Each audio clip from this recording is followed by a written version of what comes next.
Okay, chat. Yo, everybody spread hi, YouTube. Let me turn off my, let me put my light down and shit. Let's get comfy. Let's get comfy. Oh shit, y'all can't even see me. Disturbing dark webs website. Give me mod. I got you, gang. Most people think of the dark Too many people asking for mod. Nobody getting mod now. web as a myth, a place full of hackers, hitmen, and horror stories. But here's the thing. A lot of those stories, they're real. Hidden behind layers of encryption are websites most people will never see. Not because they're hard to find, but because once you do find them, you wish you hadn't. We're talking about marketplaces for illegal experiments, Wait, what did I say? you wish you hadn't. We're talking about marketplaces. I don't know what any of this is. But why is this free? Oh. For illegal experiments, is forums that a real filled with website? cryptic countdowns, and live streams no one should ever be watching. Live leak. Some of these sites were up for years, and others vanished overnight. A few people claim they were cursed, or worse, they follow you. Today, we're not talking about urban legends. We're talking about the darkest corners of the internet that actually existed. And by the end of the video, you'll understand why some people say curiosity is what gets you killed on the dark web. Chat, should we do a dark web stream? I'm curious. I'm curious, chat. Should we go on a dark web for stream? Am I gonna get banned? Am I gonna get banned for giving you guys dark web? The website shows cartel stuff and more, you're gonna get banned. Damn, okay, we can't do that. Here, let me give both of y'all mod. So, cause y'all always be, wait, it won't let me. Smoke one, drink one. Smoke one, drink one. Smoke one, drink one. Smoke one, drink one, pop one. Smoke one, drink one, pop one. Smoke one, drink one, pop one. Smoke one, drink one, pop one. Jay's already mod, right? I think Jay's already mod. Please like and subscribe. It helps so much. And let's get into some disturbing dark web websites. Okay, talk to me nice. Alphabay. Most of you have probably heard of the Silk Road, the infamous dark web marketplace where drugs were freely sold. You might not. Drugs were free? Drugs were free? Why has no one told me about this website? Not know of its successor though, even though at its peak it had 10 times the users that Silk Road ever had. Founded in 2014, a few months after its predecessor was shut down by the FBI, it reached nearly 370,000 listings at its peak with 400,000 users and saw over $800,000 flow through the site in the form of crypto transactions every single day. The creator, Alexandre Casas, under the moniker Alpha02, was well known in carding forums, the black market for stolen card info. He would help out over there and eventually would decide to start his own marketplace. And Alphabay was born. It was modeled after a conventional e-commerce site. In its About Me section, Casas said that its goal was to become the largest He said once you log into the dark web, they already know where you live. Don't they already know where I live right now? And I've never been to the dark web a day in my life. So like, I don't care. If a nigga wanted to come to my house, they could have easily done that, bro. Like, I don't know why y'all think your life is so private. Your life is not fucking private, my boy. They know. The government knows. These illegal niggas know. They, like, so easy. Like, that's what I'm telling y'all. eBay-style underground marketplace. He was well aware of the illegal activities he was facilitating and even advised vendors on how to avoid law enforcement. He charged each vendor a fee so they could sell on his site and charged a commission on each transaction, around 2 to 4%. A staff on payroll helped him maintain the site, which included a security administrator, D-Snake, who had similar access as Alpha02, several monitors who could help refund Bitcoin, scam watchers who would look. Can we see a picture of the mods? I want to see what they look like. Look out for phishing attempts, etc. I just know they fat as shit. And even a PR manager who would manage outreach by posting on Reddit and other public forums. However, just like Silk Road, it would fall too. And for the same reason too. Laughably sloppy security. When Alphabay was launched, an associated forum was launched to allow customers to discuss. When you signed up, it asked you for an email for password recovery. And to that email, Alphabet would send an email welcoming them. Sounds like a good idea, right? Customers No, they could should trace feel you. welcomed after all, except for the fact that the email address that sent these emails was actually Kazis's personal email. Whenever Oh my fucking god, he's slow. Oh my god, he's slow. Yo, somebody slap that nigga. You're on the dark web and you use your personal email to you deserve to die. You want to die. You want to be what? you wanted to reset your password, you would also get an email from the same address. Yo, what's good, Obviously, bro? law enforcement very easily found out who owned it. Kazis's name and date of birth was revealed, Okay, and his bet. LinkedIn profile showed that he worked at EBX Technologies. EBX Technologies was supposedly a web design firm, but its website was barely functional itself. Not a very good first impression for potential customers. In fact, as you may have guessed, it was a shell company to manage his crypto holdings and liquidate them without too much trouble. Currently, Okay. the website displays this message. Following the sudden death of Mr. Alexandri Kazas in July 2017, Following the sudden death of Mr. Kazes? What do you mean the sudden death? Did somebody kill him? Sikke acquired a portion of the assets of EBX Technologies. If you are a company or an individual who has done business with EBX Technologies in the past and have pending work or other needs, please contact us at your convenience. We would be delighted to meet you and discuss how we can help. We look forward to hearing from you. That's crazy. When it comes to the company that supposedly purchased the assets of EBX, Sikke is a very unique web design and development website. There's a chance that EBX Technologies very did service web development for clients. They soon found out that Kazis was living in Bangkok, Thailand. The Royal Thai police, working together with the FBI, Thailand. arrested him. Incredibly, his laptop was open, unlocked, and unencrypted. It was logged into the Alphabet website as Yo, this nigga might be one of the slowest niggas to ever live on Earth. This nigga is the slowest mastermind of all time. He just left his computer open, no password, no nothing, and for the cops to get. admin, and he was in the process of rebooting the server as it went offline from an outage that the law enforcement created themselves. Every single password, including the website and server passwords, were listed in an open plain text file. Obviously, they seized everything. Apparently, Kazis's liked to be organized, as there was another file that identified all assets and holdings that Kazis held. It was very detailed, listing the storage and location of all crypto and assets like cars and property that he had bought. Pretty convenient for the police to find and seize everything.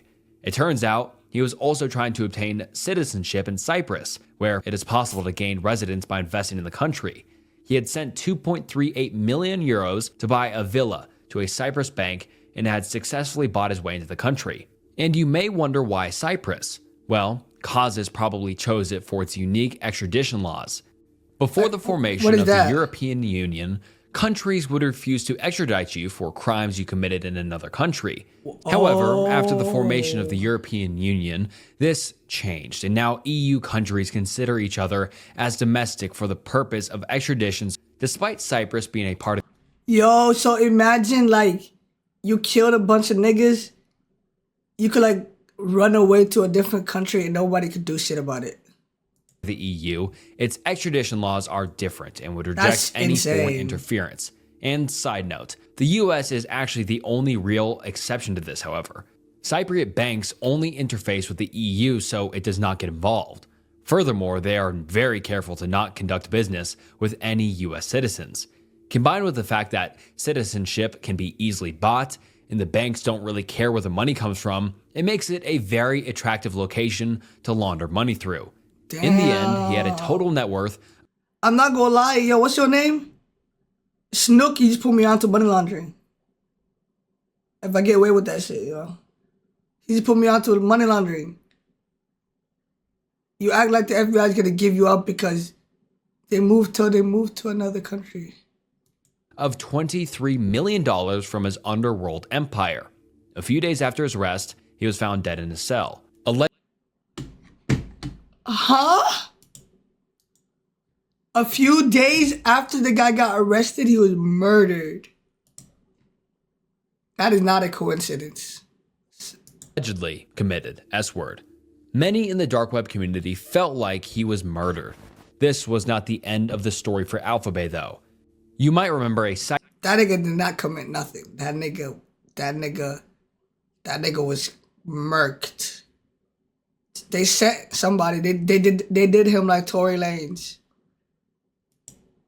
I hope Tory Lanez good, but they did my boy like Tory Lanez, bro. Site administrator that had a similar level of access to the site. I gotta stop bothering him. 4 years later, he relaunched as the Lone Leader to make the Alphabay name be remembered as more than the marketplace that got busted and founder made out to have committed S-word, in his own words.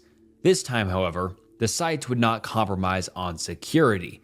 One of the reasons Kazis was caught was through Bitcoin blockchain analysis, but now the site only accepted Monero, another cryptocurrency network which the same hack would be almost impossible to replicate on. What? In an interview with Wired, he detailed his security practices. I didn't even know this information he runs existed. an NSAC operating system which wipes all data on reboot. Furthermore, he claims to not store any incriminating data on hard drives and has a USB kill switch which would wipe his computer's memory in seconds. He shuts it down every time his PC leaves his site, even for bathroom breaks. In his own words, biggest issue is that regard is the human needs. I would say that is the biggest inconvenience. You make sacrifices, though once you get used to it, it becomes second nature. While Kazis made plans to go to a non-extradition country, the snake actually managed it and says that he is located in the former USSR. Alphabay always had ties to Russia. Its rules had always banned the sale of data stolen from victims from former USSR countries, which is a common practice among Russian hackers to prevent scrutiny. Now, the snake implemented a blanket ban on discussion on USSR countries such as Russia, Belarus, Kazakhstan, Armenia, etc. Still, the snake says he has traveled to several continents in the last 4 years and was living freely, all because of him always being technically ahead of the law. It didn't live up to its former glory, however, with only 500 listings in the beginning of its relaunch. But it does have a few flashy new features, mainly AlphaGuard. The snake claims that it lets its users withdraw their funds even if Alphabay went offline, as it automatically rents and sets up new servers if Alphabay is detected as being offline. This way, customers can be sure that they won't lose any money. A new I2P mirror was launched, which is a project designed to be a fully encrypted private network layer. Yo, this too much information for a nigga who got no clue what the fuck is going on. Like, he just saying big words. That's all I'm hearing. I'm hearing big words, bro. Like, damn. And his fortifications aren't fully built yet, apparently. He plans to make a fully decentralized marketplace with no singular point of failure where he plans to host Alphabay. The community is more skeptical, however, such as a thread on a majority Russian forum, XSS. No, it's just interesting because it's like, how the fuck y'all think of this shit? Y'all niggas could have helped the world and helped like global warming or some shit. Y'all niggas is bored. Where many users are distrustful of Disnake. It's fake and 99% sure, and Fed's opening it again. One commenter wrote, Disnake's utopian vision didn't last long. In January 2023, the site went offline. This wasn't unusual, and the site was supposed to come back shortly. However, time stretched on and there was nothing. Disnake was radio silent. A month later, one of the Alphabay admins posted a message on Reddit, going by the handle Alphabay the Cyprit. They claimed that it was not law enforcement, the signs were just not there. Instead, it was partially shut down because one of the canaries used by the site was not signed on time. A canary is a way to tell users that a website may have been compromised. It requires the administrator to regularly sign a public message containing some independently verifiable information with their key. If it is not updated, it may indicate a security breach. The snake, as part of his moat, implemented this directly into the security. It would basically initiate a lockdown on the market because the snake had not signed it with his key for a month. This was not the first time this happened either. Similar incidents had occurred previously, but the site had always come back. This time, though, it looked like it was gone for good. So where was the snake? One theory that makes... By the way, if you FT one of them on dark web, they like to kill people on live. Slat, what do GIFs do? GIFs on what? Twitch or TikTok? On TikTok, I think like it pushes your live out. On Twitch, you just get paid. Makes more sense is that he was a casualty Oh, of also, the I did get Turkey paid, Syria like, 10 earthquake. cents. He did say that he lived in a non-extradition country and had some strong links to Russia. Syria is mostly under the control of the Syrian Arab Republic, which is backed by Russia and Iran. 24,000 Syrians died in the devastating earthquake, and a snake could very well have been one of them.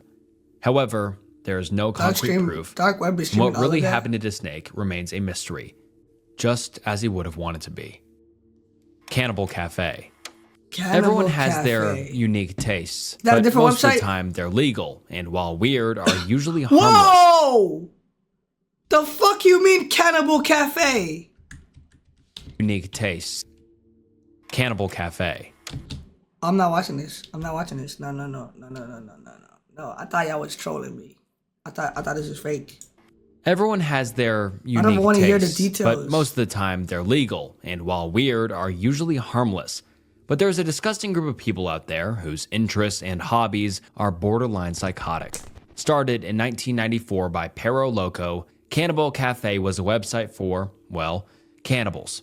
Loco was well known in these dark corners of the internet and was hailed as somewhat of a celebrity, popularizing a quote-unquote artist who would depict bondage, torture, and cannibalism in his art.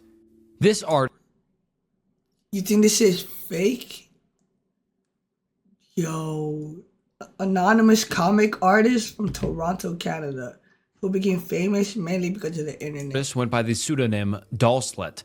While it was just a moniker, the word dulcet is defined as a pretty terrible kick. It's a fish about some, well, Oh, hell no. disgusting stuff, and I'll leave it at that. Loco would continue posting and popularizing Dulcet's work, and after a while, Dulcet gave him full permission to post it online and was pleased that he was getting the free promotion. This is what prompted Loco to create the Cannibal Cafe. It lasted for 8 years before it was shut down by a distributed denial of service attack by German authorities. In those 8 years, however, it managed to produce some of the most gruesome stories of documented cannibalism ever. And this would range from documented cannibalism. Terry's Salisbury chops and steaks for sale. Terry wants to be eaten for real, so he's looking for a real cannibal. Looking for a serious cook. people signing themselves up as livestock to look. Terry is signing herself up to get cooked and eaten. Somebody said, please eat me your next killing meal. and eating an entire human being. The website would feature a gruesome livestock marketplace, which was constantly filled with individuals, both men and women, looking to eat or be eaten. People would apply to be livestock and go through training. You can use your imagination as to what the training might have been. They would call these people who signed up. My imagination cannot tell me what the fuck that training is. I need to be like, I need to see some details. Now I don't want to see it, but I need to like hear details. What the fuck is the training for a livestock application, chat? Up to be livestock as cows, and it was outlined in the subhead of the webpage that there is no limitation of the intended or actual use of any of our cows. But should any leased livestock be terminated during the lease period, you'll be invoiced for the full purchase price. I'd rather... Nigga, you buy humans to eat them. Did y'all watch the movie Bones and All? With Timothy Chalamet? I don't know if I'm saying his name right. Find out what some people did with their purchased livestock, but it only gets worse from here. Chelsea Loco. Perro Loco's supposed daughter was on the website, and the description is, well, horrifying. Daddy, I'm ready. Hope I taste as good as Mom. Yeah, I'm ending. Hell no. Hell no. Hell no. Hell no. Hell no. Hell no.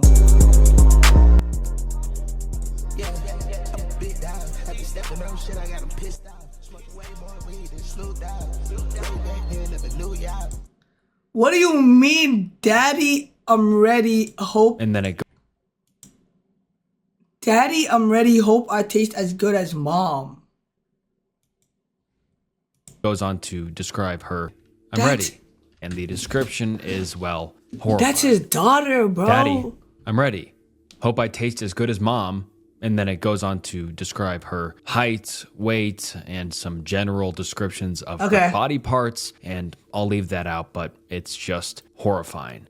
Another livestock listing was Cow Tina, who supposedly engaged in S-word, and her meat was up for sale. Cannibal Cafe wasn't only for genuine savages who wanted to own and sell humans to eat or do even worse things with, but it had several other branches. Stuff shows are adult videos which involve murder as a form of, I guess, fun video for some people, you know, psychopaths. Let's get into the disclaimer. Our websites are subscription or pay-per-view entertainment for adult. What the fuck is this? Nigga, the first website was just some drugs. This is some insane. What? Audiences only. Our sites contain nudity and simulated violence intended purely as fantasy entertainment. We do not encourage nor condone real-life violence against others. There is no pornography at these sites, and no one is actually hurt during the making of our photo stories and videos. It linked to several other websites which would contain videos of men, but mostly women in other adult videos. Despite the very convincing disclaimer, the videos on the sites were real, with real women and men taking part in these heinous acts. The website encouraged heavy participation of viewers, that being through one of two ways. The first being a guest book where users would sign, leaving recommendations, opinions, or really whatever they felt like saying. Hey, looks nice so far. Can't wait for the human livestock to be bred and cattled. Hey, Pero, this site will rock. Can I post my own personal pickies here too? Yo, these niggas actually find joy in this shit. This guest book had a concerning amount of sign-ons, each with increasingly concerning messages. Great site. Looking forward to see more ESP, more cows from Europe available for children's. Wish more wild stuff went on there. Hope that this site rolls for you. What? Hey, looks nice so far. Can't wait for the human livestock to be bred and cattled. Right from the start. Who are these fuck niggas, bro? Cannibal Cafe also hosted a message board, which is what would lead to its eventual shutdown. But what brought this site to the attention of the authorities was the Mewis Jurgen case. A user of Cannibal Cafe, Armin Mewis, had started talking to another user on the website, 44-year-old Bernd Jurgen Brandis, who lived 250 miles away from Armin. They started talking after Armin responded to an ad posted by Brandis on the Cannibal Cafe message board, who was looking for someone to eat him alive. On March 9th, 2001, Armin brought Jurgen home and had sex with him before killing him. While Brandis did consent to this, it's still very illegal. The following events